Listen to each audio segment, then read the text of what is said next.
बिस्मिल्लाहिर्रहमानिर्रहीम। रब्बि इश्रह ली सदरी व यस्सिर ली अमरी वहलुल उक़दतम मिन लिसानी यफ़क़हू क़ौली। अल्लाहुम्मा सल्लि अला मुहम्मदिन व अला आलि मुहम्मदिन कमा सल्लैता अला इब्राहीम व अला आलि इब्राहीम इन्नका हमीदुम मजीद। अल्लाहुम्मा बारिक अला मुहम्मदिन व अला आलि मुहम्मदिन कमा बारकता अला इब्राहीम व अला आलि इब्राहीम इन्नका हमीदुम मजीद। एक दिन का जिक्र है, एक रात का। इमाम अली मकाम मस्जिद नबवी में बाद नमाज इशा ताक़ीबात में मसरूफ़ थे। हाकिम मदीना की जानिब से कासिद आया और जनाब इमाम हुसैन अलैहिस्सलाम से कहने लगा कि हाकिम मदीना ने आपको तलब किया है। इमाम अली मकाम ने फरमाया, ठहर जाओ, मैं ताक़ीबात ख़त्म करके आता हूँ।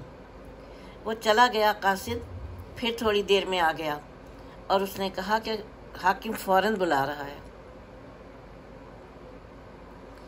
नतीजा ये हुआ कि आप बिलाखिर तीसरी बार कासिद के आने पर घर चले गए। वहाँ जाके बीबी ज़ैनब को बताया कि हाकिम मदीना ने तलब किया है। बीबी ज़ैनब समझ गई कि कुछ ज़रूर अहम बात होने वाली है। बीबी ज़ैनब ने आपको हज़रत रसूल खुदा सल्लल्लाहु अलैहि वसल्लम का अमामा पहनाया और हाथ में हुजूर पाक सल्लल्लाहु अलैहि वसल्लम की छड़ी दी और इमाम हुसैन अलैहिस्सलाम ने तमाम बनु हाशिम को जमा किया और कहा कि तलवारें रख लो नयाम में, और मैं जब मेरी आवाज़ आए अंदर से दारुल अमारा से तो उस वक्त तुम लोग अंदर आ जाना। इस तरह से इमाम हुसैन अलैहिस्सलाम हाकिम मदीना के पास पहुँचे। हाकिम मदीना ने कहा कि यजीद अब खलीफा वक्त है और आपकी बैत चाहता है।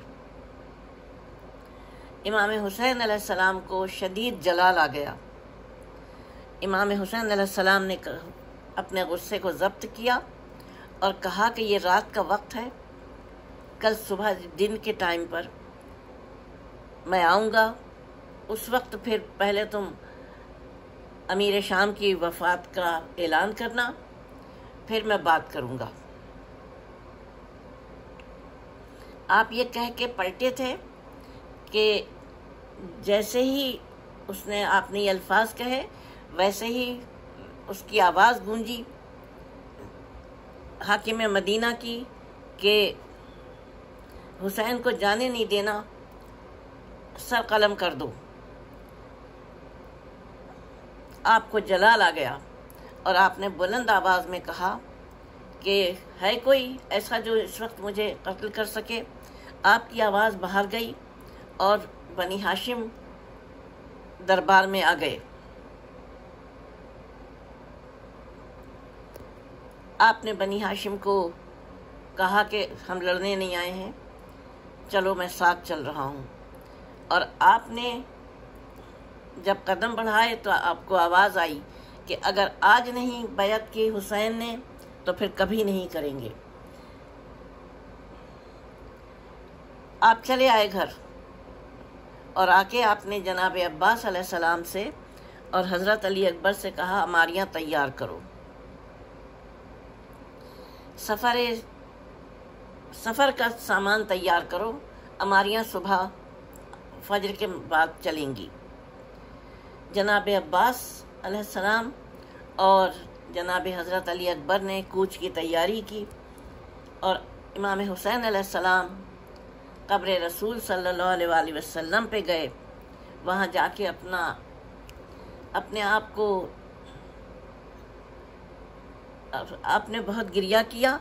उसके बाद फिर आप बीबी सैयदा सलामुल्लाह अलैहा की कब्र मुबारक पर आए और आपने अपने आप को गिरा दिया कब्र पर, अपना गाल रख के कब्र पर रोते रहे और फरमाया कि अब मदीना छूट रहा है।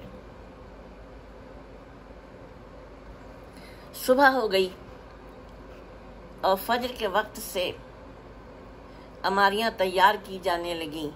200 बनु हाशिम के अफराद, 40 घर के, ये चलने को, कूच करने को तैयार थे।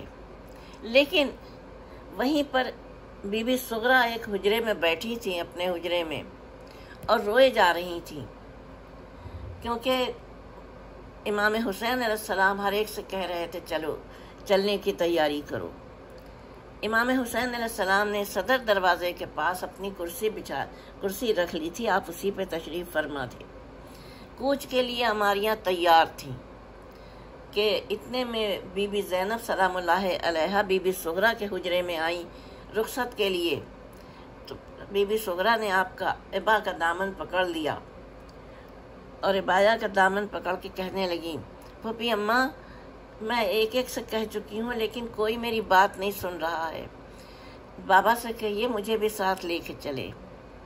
जनाब ज़ैनब ने बीबी सुगरा का हाथ पकड़ा और आहिस्ता आहिस्ता लेके चली जहाँ इमाम हुसैन अलैहिस्सलाम बैठे हुए थे उस तरफ। इमाम हुसैन अलैहिस्सलाम ने जो देखा कि बीबी सुगरा का हाथ पकड़ के बीबी ज़ैनब आ रही हैं, आपने कहा ज़ैनब वहीं ठहर जाओ।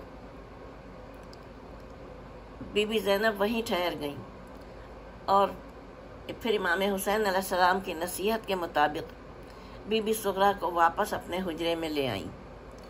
हुजरे में बिठा के आप फिर इमाम हुसैन अलैहिस्सलाम के पास तशरीफ़ ले गईं और आपने पूछा कि भाई क्या बात है, सुगरा को क्यों नहीं ले जा रहे हैं। इमाम हुसैन अलैहिस्सलाम बेअख्तियार रोए और कहने लगे कि ज़ैनब, मेरे जो बच्चे हैं उनमें हर एक की शक्ल सूरत मेरे असलाफ पे से किसी पे भी गई है, जैसे हज़रत अली अकबर नाना की शबी हैं, और दूसरे लोगों के भी नाम गिनवाए जो जिसकी शबी था। मौला अली की शबी जो बच्चा था उसकी नाम लिया।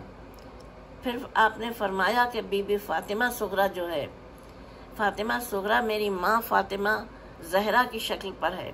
मैं नहीं चाहता कि जिस दिन करबला बरपा हो उस दिन मेरी ये बेटी बेरिदा बेमकना जो मेरी माँ की शक्ल है दुश्मनों के नज़रों में आए।